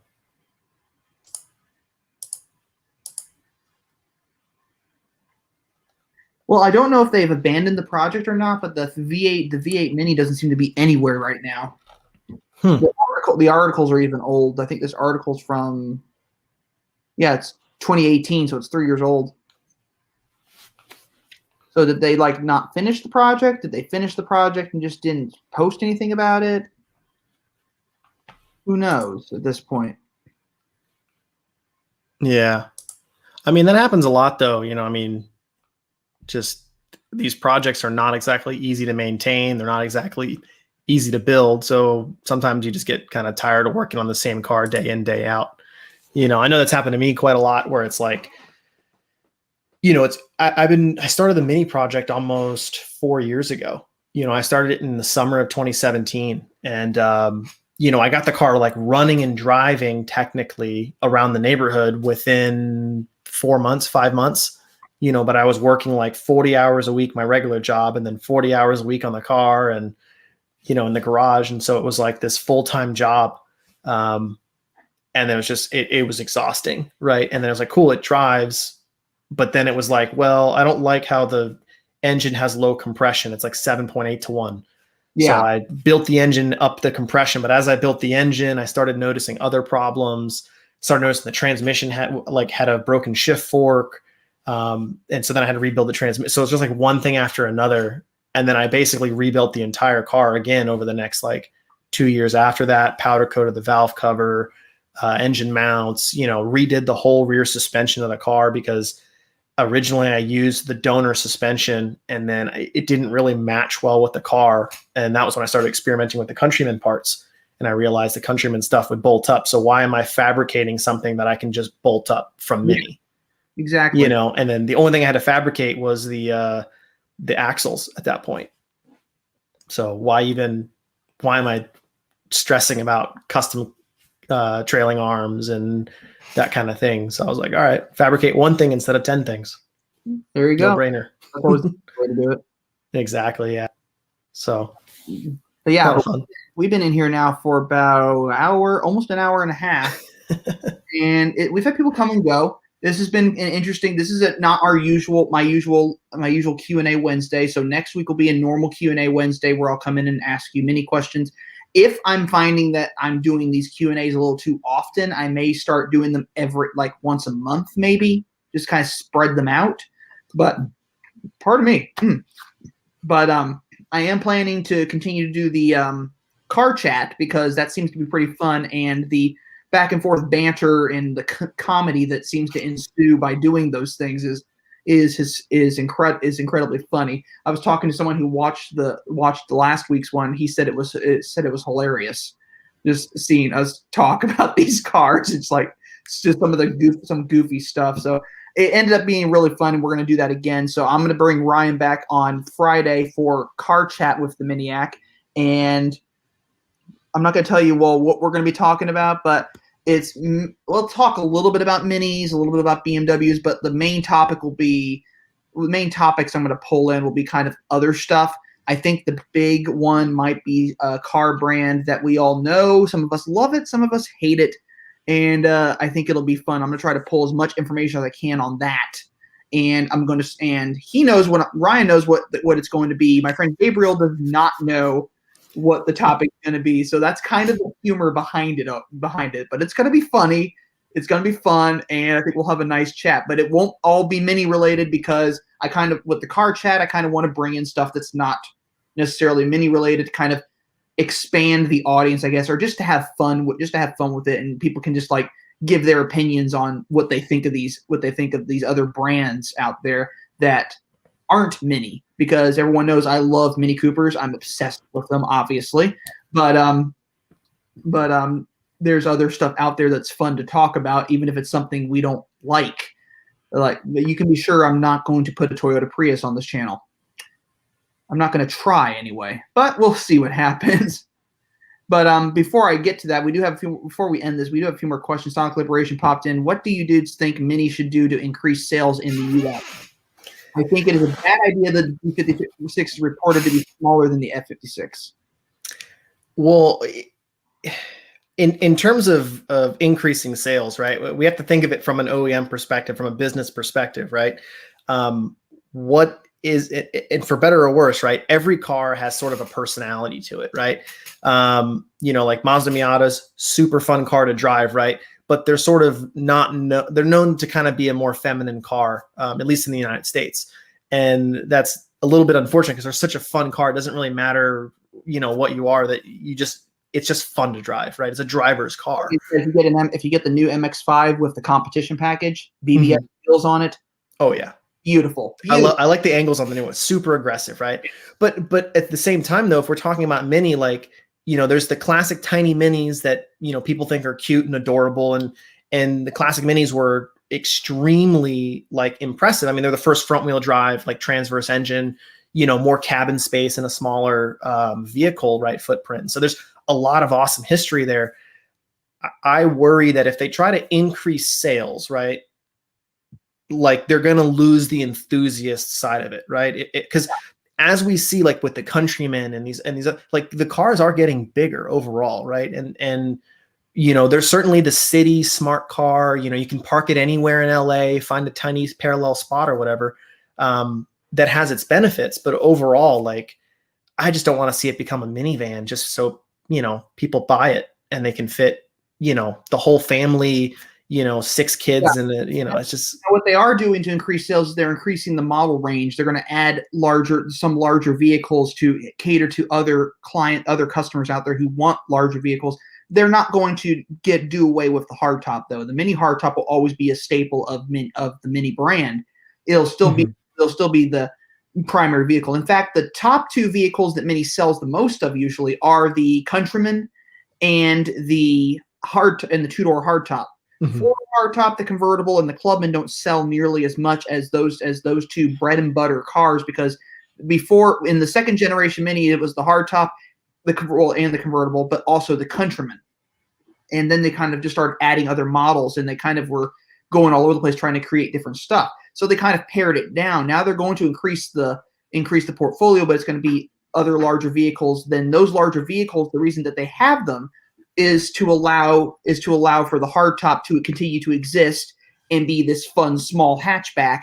And it's also the reason that Mini exists in general is to help with BMW's emissions guidelines, to comply with emission standards. So their fleet has to have a certain amount of MPG and certain amount of emissions and all that. The more fuel efficient vehicle helps with that, and as such, it also works as a test bed for more fuel efficient technologies for the BMW brand.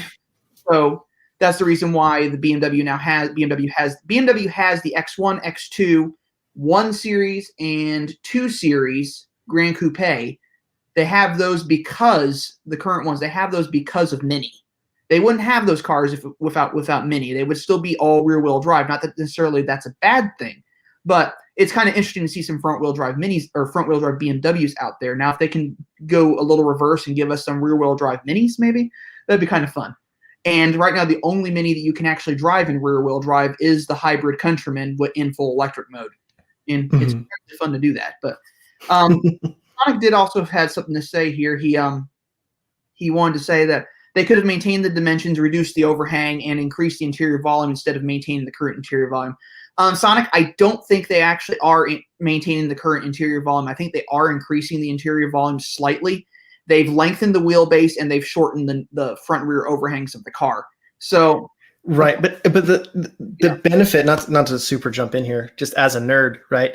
That changes the dynamics of the car entirely, right? When you're lengthening the wheelbase of the car, you're losing like turning radius. You're losing, you're changing how your suspension setup is. Only by 2 inches. Yeah, I mean, you can feel that. You think about, like, look at the wheelbase of an R56. Like, people comment to me all the time that, like, it's crazy your car's all-wheel drive and has such a narrow wheelbase, and it's like it has the same wheelbase as like a Mitsubishi Eclipse. Yeah, well, and the R56 also has the same exact wheelbase as the R53. So the only thing they increased Right. is the body. Right. So they increased the overhang on the R56, right?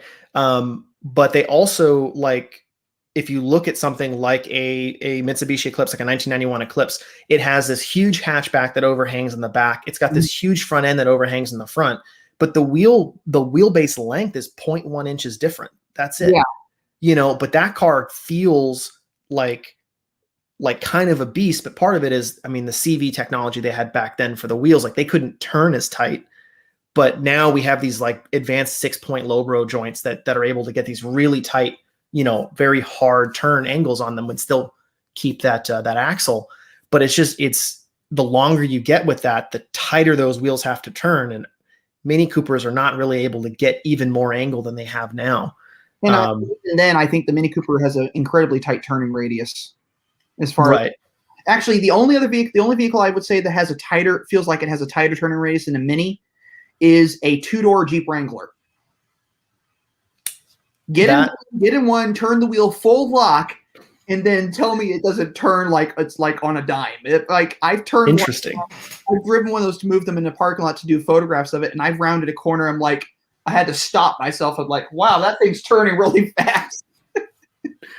I haven't had that. I've never driven like a Wrangler. I've just driven like other like Liberties and that kind of thing. Mm-hmm.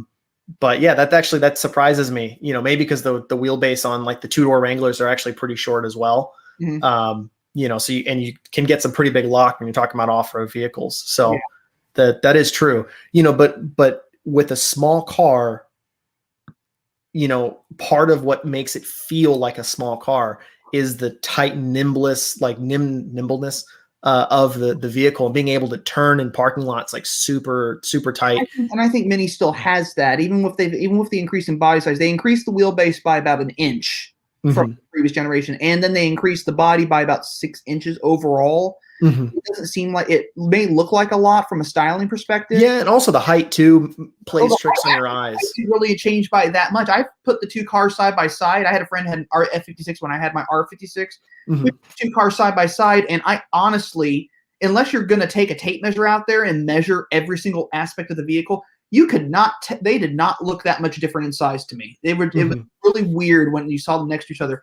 My R55 Clubman was bigger than the F56. It had more length, and it even had more headroom. Mm-hmm. Because the roof was completely different on the Clubmans as well. So it was an interesting thing to see that. But it's strange. It's strange. I think the Mini is still heading in the right direction, but I know people won't always agree with me on that. Case in point, BMW design language has lost its way, in my opinion, big time. If we're talking about BMW's design language, yes, I agree. If we're talking about Mini's design language, I'm going to disagree on that because I think Mini is still going in the right direction. And the bulldog stance that everyone talks about with the Mini, look at the Mini Countryman, the current one, and tell me that doesn't have the bulldog stance that everyone knows and loves, that upright, muscular stance that with that car. That car, they said, is the most authentic Mini of any of the models they've done recently. It basically pulls some of the aspects of the classic Mini into it, even in the large. But it also does look larger, right? So it's like the most Mini vehicle is the least Mini of the fleet, right? What's funny, though, is they say it's a giant. They say it's a large vehicle. I parked one of those ones next to a Hyundai Tucson, which is a small crossover utility vehicle. And the Countryman was dwarfed by this thing. That Tucson I thought was a small car. That Mini was even smaller. It looked gigantic compared to the Countryman. It caught me off guard because you're not expecting it. When you get into the car, you don't expect it. You don't think of it being as small as it is. And then when you see another vehicle that's considered a compact, and you get in that and you look at it and you're like, holy crap, it feels about the same size, but on the outside, the exterior dimensions, it's larger than the Countryman. So the Countryman actually they said the Countryman and the Clubman are actually about the size of a Volkswagen Golf. So they're not that big. It's just that when you're comparing them to the hardtop, they seem larger. And I know I see you're trying to calculate the numbers. Yeah. The Clubman, the F54 Clubman is about half an inch shorter than the GTI.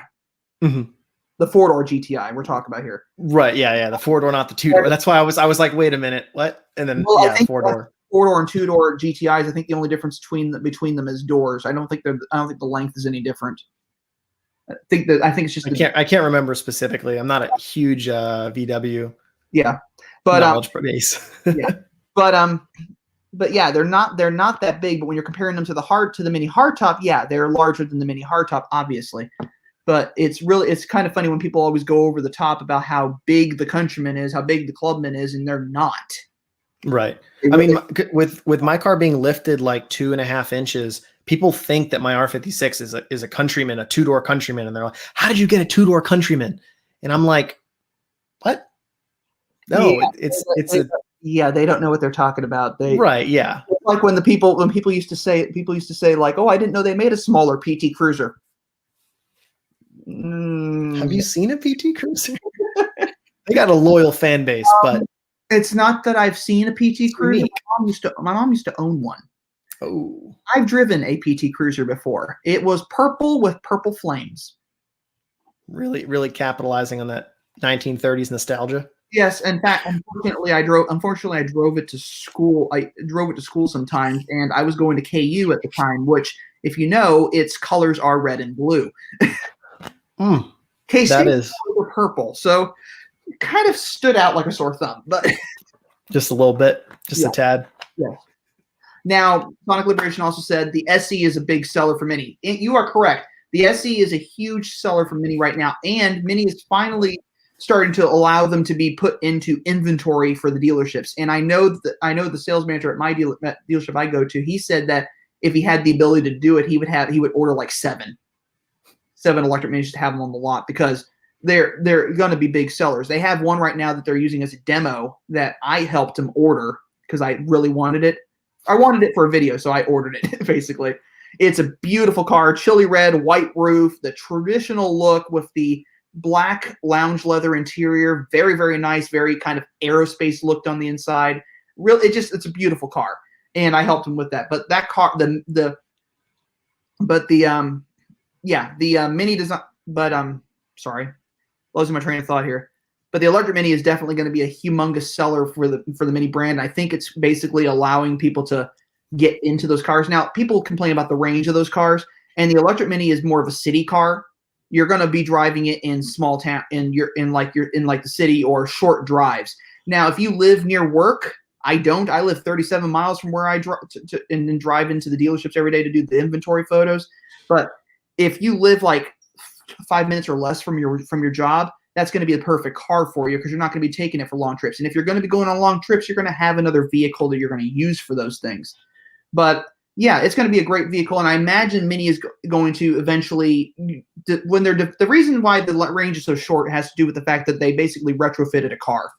The 4th gen Mini, they are designing it to be an electric car, and then they're going to retrofit in internal combustion engines. So because of that, they'll probably be able to increase the range. Now, to what end they're going to increase the range is yet to be seen. I don't know if they can get it to 200 miles, we got something there. If they can get to 300 miles, even better. And Sonic Liberation, yes, the red one that I showed you all in a video a while back when I said that I ordered one, that was the red Mini in question. That car is currently a demo vehicle at Barron Mini in Kansas City. Now, he did correct himself when he was talking about the BMW design language. He said, "I love Mini design language. I can tell when a car is Mini from a relatively long distance. They are distinctive. The Cooper is my favorite design." So yeah, BMW design language is getting a little out there, especially now that they've confirmed they're doubling down on this whole giant kidney grill thing. So get ready for more large ones. Now, what's kind of interesting, there's sort of a new car that's popping up into the market. And I've seen the release for the Toyota Yaris GR, which is the 2-door Yaris, if anyone who's not familiar. But it's actually an all-wheel drive, kind of a turbo 3-cylinder, really getting back to kind of the rally inspiration on that. And obviously, Mini Cooper has a lot of rally history, famously winning many years, debut years in its rally, and even being disqualified for winning too much.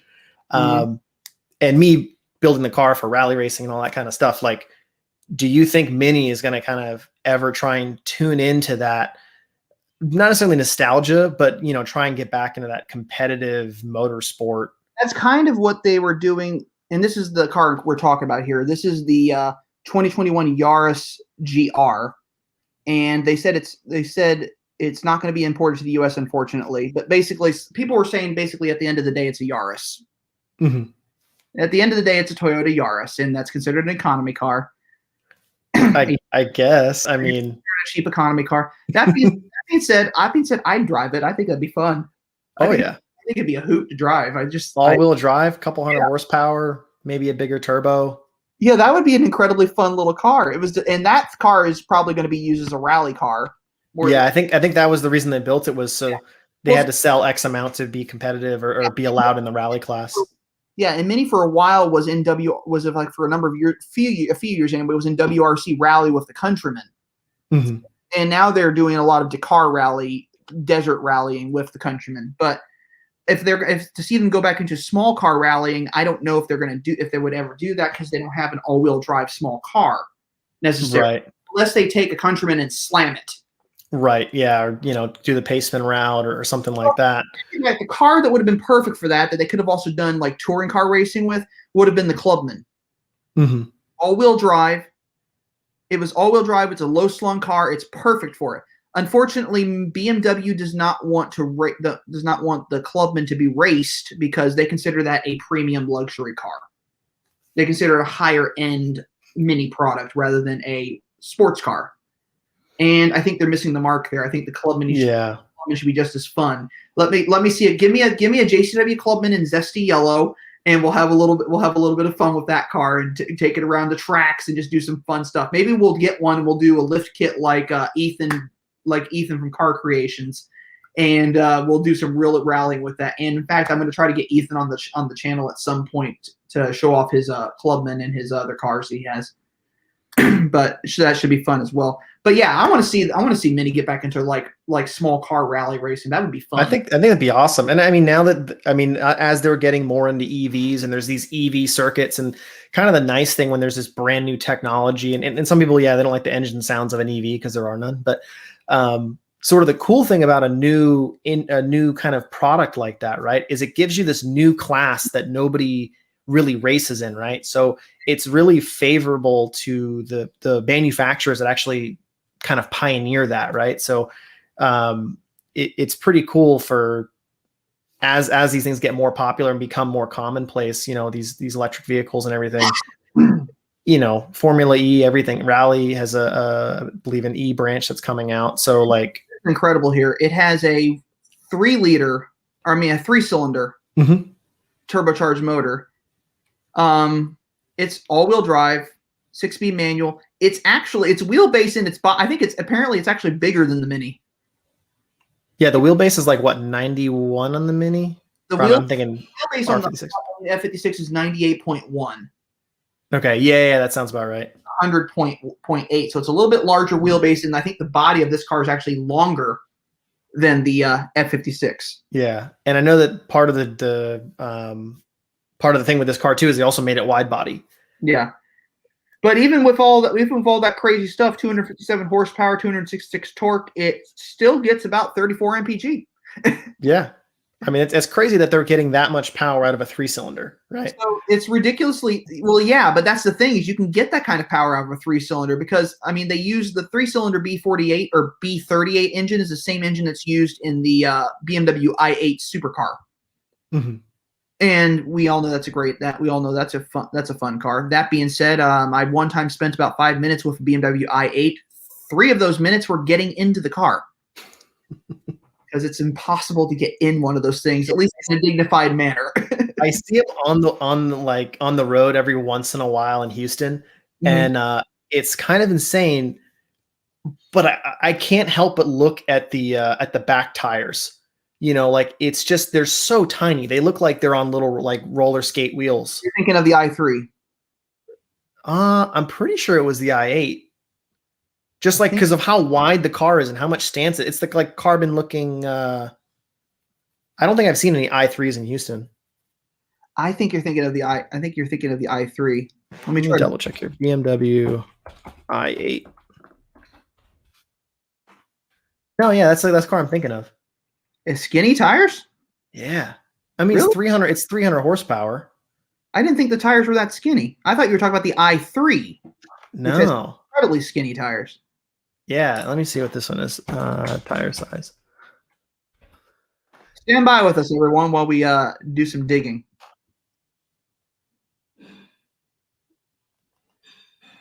Maybe it's like the aspect ratio. It looks really thin. Possible. There's the i8. So someone said it's 245, 40, 20. Someone did? Yeah, so it's a 20-inch wheel. I'm getting delays, unfortunately, so I don't. Yeah. 245, 40, 20. That's pretty good sized tire, actually. But for a 20, right? So a 20 is going to be super tall. Yeah, I guess. And then 245 is like, I run 245s on my minis. So like it just, and my minis are on 16s. So like I'm used to that. Like my Genesis, I think is 295 in the rear. Mm-hmm. And so like I'm used to seeing that like almost foot wide, tire. And then all of a sudden I see this like really thin, really tall. And I'm like, that's such a weird, it just, for being such a like a beefy looking kind of Lamborghini, like stylish type Ferrari car, like I'm like, man, that thing looks so fast. And then I look at the tires and I go, if it can't grip, how is it fast? Like, it's like so. Well, let me see the specs here on this thing. As we're talking about the i8 now, its technical specs, which are not available on this particular. If you ever get a chance, where is it? Where is it? Oh, here goes specs. Car and Driver is so useful. 1.5 liter 3-cylinder. mm-hmm. 369 horsepower. That's combined with the electric motors. Yeah, because the electric's like 130-ish, I think. Automatic transmission, 18 miles per gallon. 18 miles per gallon battery EP, or 18 miles per range, or 18 mile range battery EPA. It has the same range as the not JCW. It has the same range as the hybrid Countryman. So effectively, the powertrain that's in the hybrid Countryman is this powertrain. They just tune it down a little further. But doesn't say anything about tires. Oh, 20 by 7.5. 20 by 7.5 is the BMW. 20 by 7.5. The front tires are 215/45/20s. The rear wheels are 20 by 8.5, and the tires are 245/40/20. Yeah. Yeah. So to me, thinking like 3,500 pounds. Okay, so it's normal car weight. That's sort of, that's not like light by any means. It's not exorbitantly heavy though. No, I'm trying to see if it has a 0 to 60 at all in here. It does not. That's a shame. It does not have a 0 to 60 rating. I wonder if it did like a 0 to 60 for the EV, 0 to 60 for combined, 0 to 60 for. I like what Sonic said here. One pothole and is all it takes for the i3 skinny tires. The i8 is discontinued at least in the US. Yes, the i8 is no longer available in the US, but they are coming out with, and I don't know why. I showed it all to you all in the car chat last week.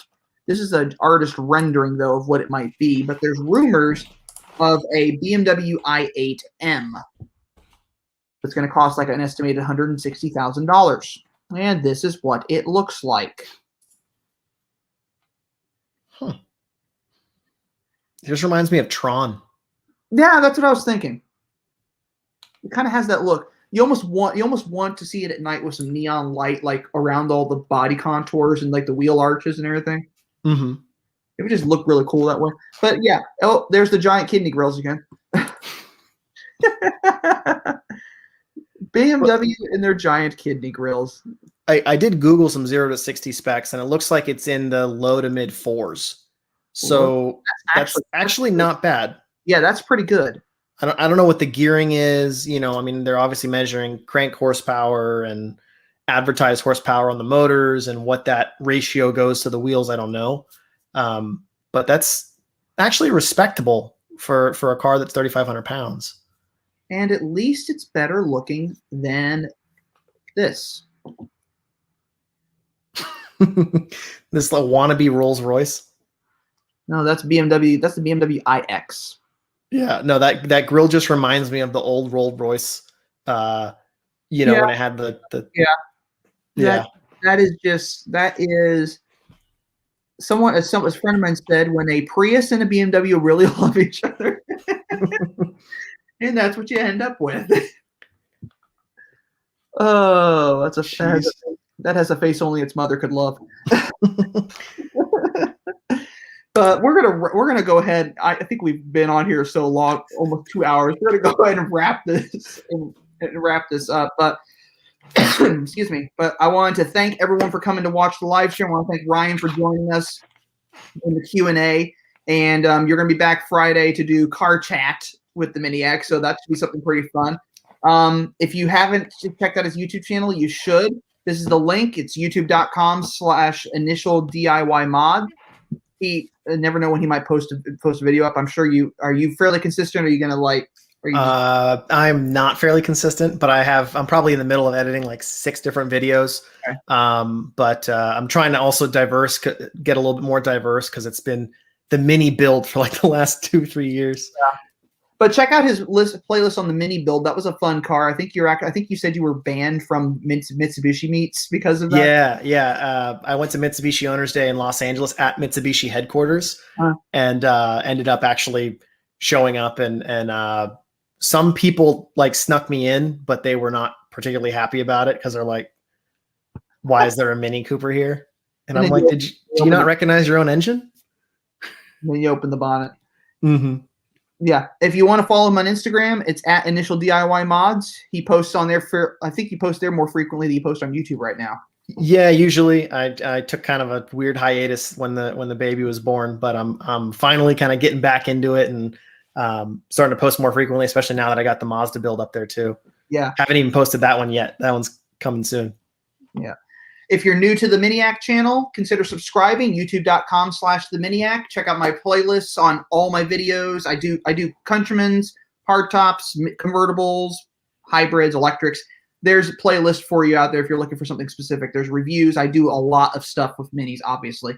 So you're gonna be able to find the video that you're looking for, basically. I don't do a lot of modification videos, so you're probably not going to find that with me. If you want to find stuff like that, you're going to want to check out channels like Car Creations or the Mini Vlog or Petrolped or what's another one that I could think of? Oh, Mini Project.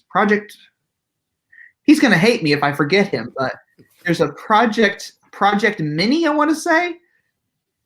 Okay. Let's see, Project. I gotta find this before I get too far. I'm gonna be so mad if I think it's Project Mini. Yeah, it's Project Mini. And I want to make sure I give him a shout out because he gave me a shout out in one of his videos. So yeah, it's Project Mini. He does a lot of how-to maintenance, modifications, and repairs. So check out his channel as well if you ever want to look for stuff to work on your own Mini. Don't ever look at Scotty Kilmer. Yeah. If you ever want the wrong advice. If you want the wrong advice or to never buy a car unless it's a 93 Toyota Celica. If you want advice from the 80s. From the 80s, yes. If you want advice from the 80s. Don't buy turbo cars. Yeah, because in the 80s, turbo cars were terrible. He dogged me so badly once. He just pissed me off beyond belief when he did that. And I agree with you, Sonic, because Mini Cooper rules. Get over it. But I want to thank everybody for watching. Go ahead and subscribe if you haven't done so yet. Go ahead and subscribe to Initial DIY Mods as well. Show them some support as well. But I want to thank everybody for watching. And I'm going to remind you all before I let you go, as always, that life is too short to drive a boring car. So what do we do, Ryan? Well, I say modify the crap out of it. Modify the crap out of it. Modify the crap out of it. Or in my case, I did choose to drive the Mini. So I'll see you all in the next video. Friday is going to be another regular video at 2 p.m. Central. And then at 8 p.m. Central, we're going to have car chat with the Miniac, and Ryan will be back with me and Gabriel. So come back and join us there. It'll be a lot of fun. And I will see you all in the next video. Have a fantastic morning, afternoon, evening, wherever you are around the world. and take care.